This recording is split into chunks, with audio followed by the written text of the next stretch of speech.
I'm going to go back to something you said about in the film, the integration of the quantum and the neurology and that sort of the biology part. Because people, we purposely in the film kind of left that vague so that people could put it together for themselves, and they're very interested in the science behind that. How would you see? How do you see them fitting together? Well, you did a very nice job in fitting them together in one way in the film. And that is, both really see, both of these disciplines, modern quantum physics and molecular biology, neuroimmunology, they both say that we do create our own realities and that we have a lot of responsibility over the world in which we live, at least the way we experience the world and the way the world behaves towards us. That's a very good connection, actually. That was brilliant. Ultimately, what we'd like to see is, what is the physics of consciousness? We can ask that question today. What is consciousness? Where does it come from? What are the origins of consciousness? What are the limits of human potential? We're in a position to actually answer that now, I believe, although there's certainly not consensus yet in the scientific community about that. But with the real cutting-edge knowledge, the discovery of the unified field, the so-called superstring field, we now understand that life is fundamentally one. At the basis of all life's diversity, there is unity. At our basis, you and I are one. And that unity, at the basis of mind and matter, is consciousness, universal consciousness. So with that deep understanding that consciousness isn't created by the brain, it's not purely an outcome of molecular chemical processes in the brain, but is fundamental in nature. It's the very core of nature. We call it the unified field. Now that we have that foundational understanding of what consciousness is, we can solve the mind-body problem.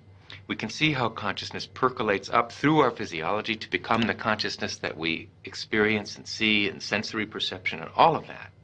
So there is a foundation now to really link rigorously neuroscience with quantum physics. That might be really a next step in the development of the movie. You've asked the questions in the first movie. Now we're just on the verge of being able to answer those questions. So you mentioned the unified field. For people who never, a lot of people are going, well, that sounds nice, it's unified, everything's one. Could you dive a little more technically into what the unified field is? Progress in our understanding of the universe through physics over the past quarter century has been exploring deeper levels of natural law, from the macroscopic to the microscopic, from the molecular to the atomic to the nuclear to subnuclear levels of nature's functioning, so-called electroweak unified scale, grand unified scale, super unified scale. And what we've discovered at the core basis of the universe, the foundation of the universe, is a single universal field of intelligence, a field which unites gravity with electromagnetism, light, with radioactivity, with the nuclear force, so that all the forces of nature and all the so-called particles of nature, quarks, leptons, protons, neutrons, are now understood to be one. They're all just different ripples on a single ocean of existence. That's called the unified field or superstring field, and it's a mathematical tour de force. But we have realized Einstein's dream. He dedicated half of his life to discovering this unified field, and now in the context of the superstring, that has been achieved. So unified field theories based on the superstring identify a single universal field of intelligence, an ocean of existence, at the basis of everything, mind and matter. And all the so-called particles of the universe, the forces in our universe, everything in the universe are just ripples on that ocean of existence. That's the unified field. And that field is a non-material field. It is ultimately the field of consciousness. And all our separate consciousness, wherever there's consciousness, is merely consciousness by virtue of the fact that my consciousness, your consciousness, are ultimately that. Everything in the universe is really nothing but that. Planets, trees, people, animals, we're all just waves of vibration of this underlying unified superstring field. We are really united at our core. And ultimately the understanding that's emerging will be that there is only one consciousness in this room. And it is you. And it is me. And it is each and every one of us. We individualize our consciousness through the filter of our nervous system. But the consciousness itself, our very inner subjectivity, the self in the big sense, that is universal. And knowing that, knowing it through experience, is called enlightenment, and has been called enlightenment through the ages. It sounds like you're going down through the physical realms, leptons, smaller, and you're saying at the base, it's not solid, it's intelligence. Why do you use the word intelligence? That is a very brilliant question. What you're saying really reflects a bias that all of us share. Everyone who's grown up in the scientific world is used to the concept that we're living in a material universe, an inert universe, a universe of dead matter. And because of that, it's difficult instinctively to grasp that we're not really living in a dead universe, that the universe is overwhelmingly conscious at its basis. See, what we have seen and studied for 300 years of classical physics is what we call billiard ball mechanics, macroscopic physics, classical physics, the physics of billiard balls, cannonballs, and planets. But quantum mechanics, even at the molecular level, let alone atomic, nuclear, subnuclear, in the realm of quantum mechanics, the idea of particle is replaced by the idea of wave function. And what is a wave function? Technically, it's a vector in a linear space. But what's a vector in a linear space? What's it made of? What's the substance of nature? Well, a wave function, a vector in a linear space, is made of the same stuff thoughts are made of. We're really living in a thought universe, a conceptual universe. Quantum mechanics is just the play and display of potentiality. So the point I'm making is the deeper you go in the structure of natural law, the less material, the less inert, the less dead the universe is, the more alive, the more conscious the universe becomes. Then when you get to the foundation of the universe, the unified field or superstring field, it's simply a field of pure being, pure intelligence. Intelligence because it's the fountainhead of all the laws of nature, all the fundamental forces, all the fundamental particles, all the laws governing life at every level of the universe have their unified source in the unified field. That makes the unified field the most concentrated field of intelligence in nature. Non-material, dynamic, self-aware intelligence. Those are the properties of the unified field. Could you also use the term, because I've read this someplace, some people are saying at the bottom, it's also information. Is that kind of similar, or is that another way to describe the same thing? It's very similar. I'd say the quantum world, quantum mechanics, is really the play and display of information, the play and display of potentiality, waves of information, waves of potential electron. And it's important, the word potential.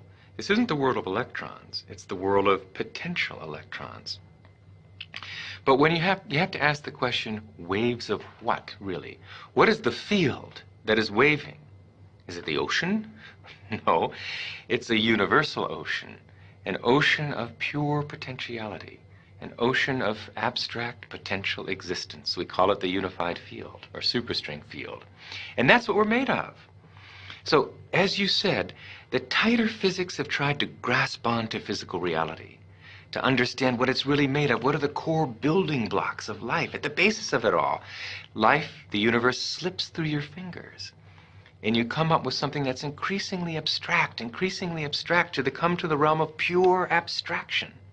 And that's what the unified field is. It's pure abstract potential, pure abstract being, pure abstract self-aware consciousness, which rises in waves of vibration to give rise to the particles, the people, everything we see in the vast universe. That was great. I got awesome. Goosebumps on that one.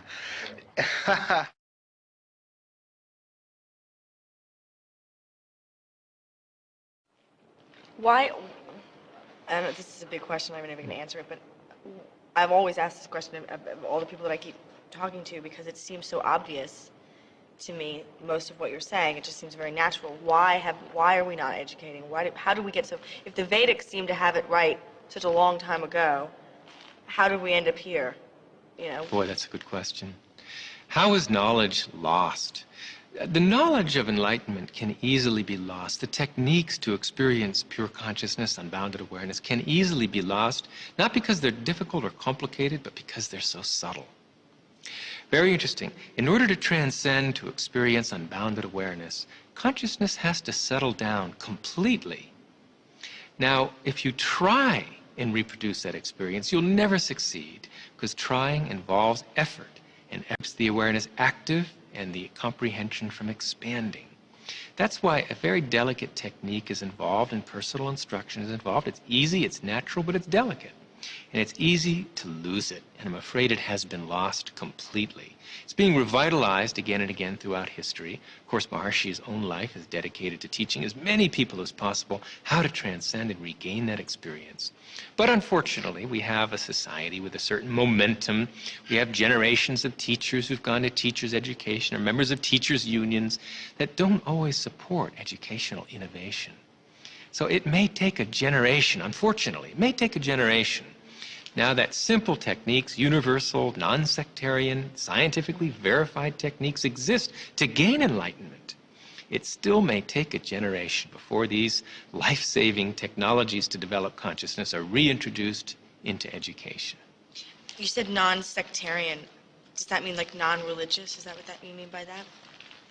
The experience of pure consciousness really transcends any one religion or any one philosophy. It's as scientific as it is religious. It is, after all, a state of functioning of the brain, maximally expanded comprehension. It's the direct subjective experience of the scientifically discovered unified field of all the laws of nature.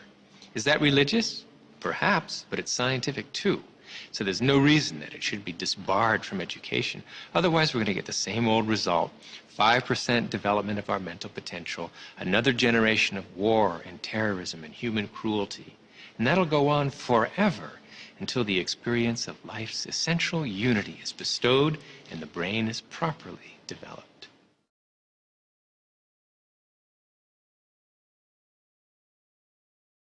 You know, we talked to Jeffrey Satinover and Hameroff, and I think maybe one other physicist said the same thing, that because you talk a lot about the observer, and they sort of said that that whole concept of the observer was a mistake and it's been fixed and it doesn't really mean anything now. What about that? It's true.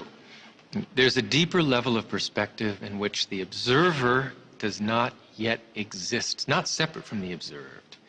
The reality of life today is all unity. Unified field which unites observer and observed in one indivisible wholeness. Scientifically, we call it quantum measurement theory, and the ultimate inseparability of the observer from the observed. In the language and science of consciousness, we call it the unity of knower and known in the indivisible structure of pure knowledge, the experience of oneself, the Atman. And what is the self? The self, consciousness, our very subjectivity, is that one thing in our life that has never changed. Intangible though it may be, and very difficult to put your finger on, it's that one aspect of our experience that has been with us since childhood. Although our beliefs have changed, our friends have changed, our bodies have changed, typically for the worse, that one thing that gives that continuity to our experience day by day, that's our consciousness. It's our subjectivity. It's the Atman, the self. And that self, which is the same for you as for me, ultimately, is this unified field discovered by science, which is essentially the creator of the universe. That is our authority. That's our dignity. If we only knew ourself and how precious it was, we would rush to experience higher states of consciousness where that experience of our unbounded subjectivity is never lost, even during the depths of sleep.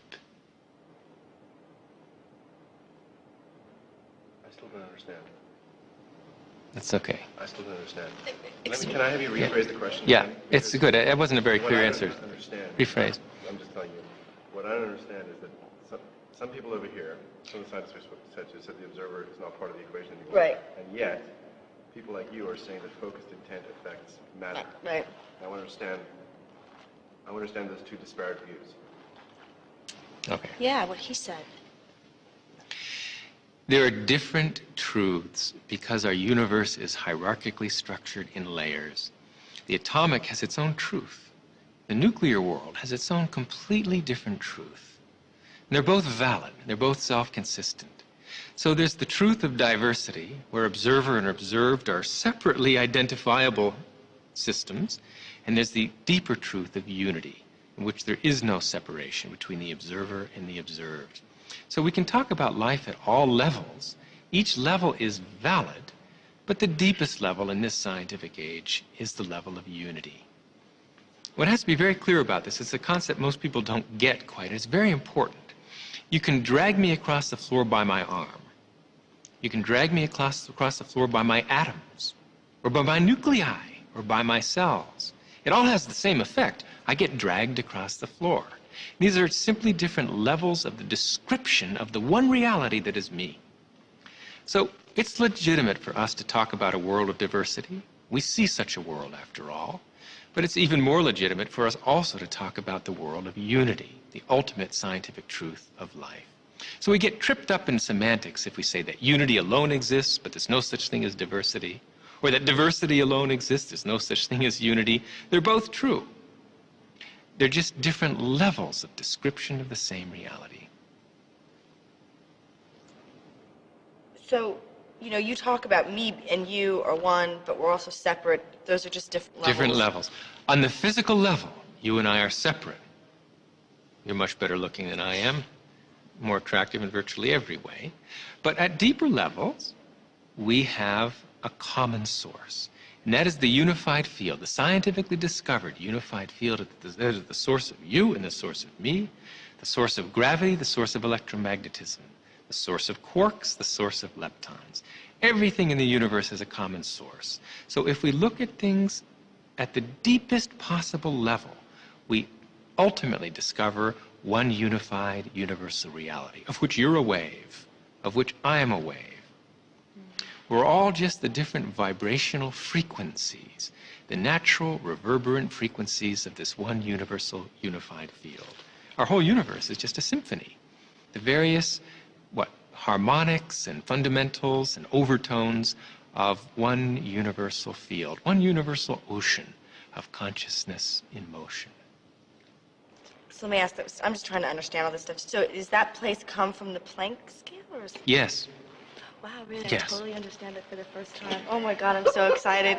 The Planck scale is that small distance scale, 10 million times smaller than the atomic nucleus, where all the forces come together, where all the particles come together as one, where you and I come together as one reality, where distance, where causality no longer exists, and there's one unified, indivisible wholeness, which is the unity of consciousness, the unified field of all the laws of nature.